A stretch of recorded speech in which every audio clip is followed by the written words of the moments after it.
Yun daw pong libreng sakay na ginagawa ngayon sa Maynila because narinig naman po natin na plano rin yung pagbibigay ng libreng sakay nationwide pero up until now po wala daw nakikipag-coordinate sa mga jeepney operators para dun sa mga ibang locations. Ano po yung plano natin dito?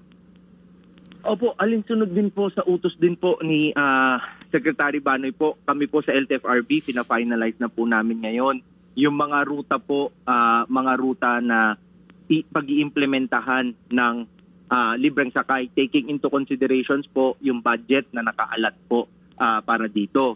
Sa ngayon po kasi ang budget, ang sabi nga, ang nakaalat po dito ay 1 bilyon.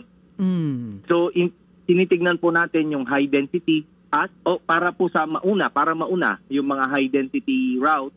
Tapos sabi naman po ni Secretary Banoy Lopez, siya po ay magre-request ng additional budget po para po maipagpatuloy at parami ang libreng sakay po na under DOTR program. High density route, so ipaprioritize po ba natin yung dito rin sa Metro Manila, yung mga Cebu, ganyan?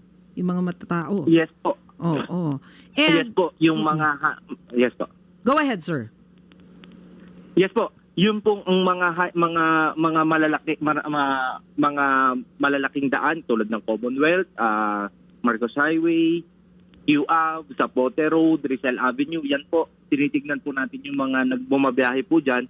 At ang gusto nga po na, ang pinapaaral nga po ni Secretary Banoy po sa amin is yung meron pong maging koneksyon sa MRT para po pagka hindi na po kailangan biyahe yung ating mga kababayan dahil ang MRT naman po ay meron na rin naman pong 50% discount na ini-implement. Pero sino po yung plano natin na kontratahin para po maging bahagi ng libreng sakay? Yun din pong mga jeepney operators natin. Yung mga grupo rin ng jeepney.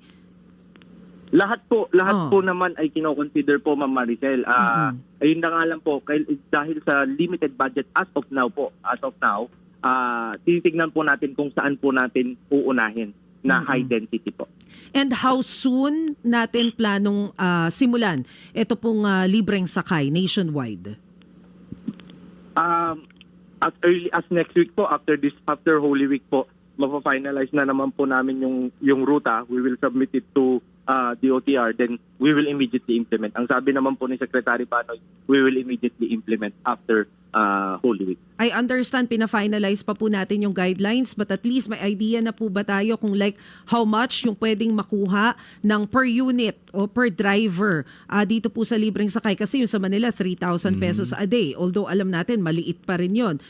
Dito po sa LTFRB, ano po ang napag-usapan?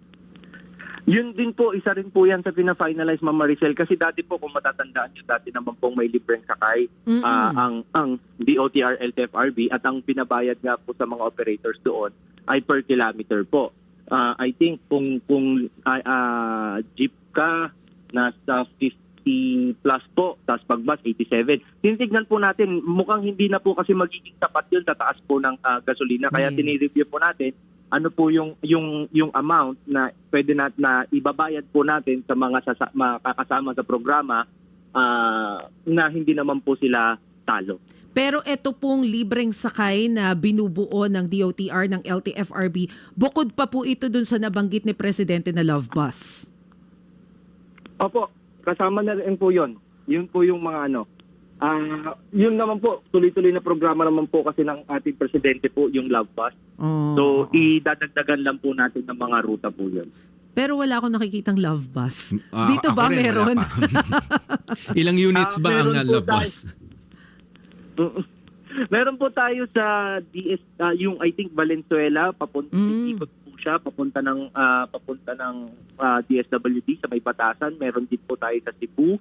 Meron din po tayo sa Davao. Ay, sir, sorry pa habol bago ko ipasa kay Arnold. Ito pong libreng sakay ninyo, point to point din ba ito? O yung regular na ruta ng mga jeepney? Regular na ruta po ang atin po.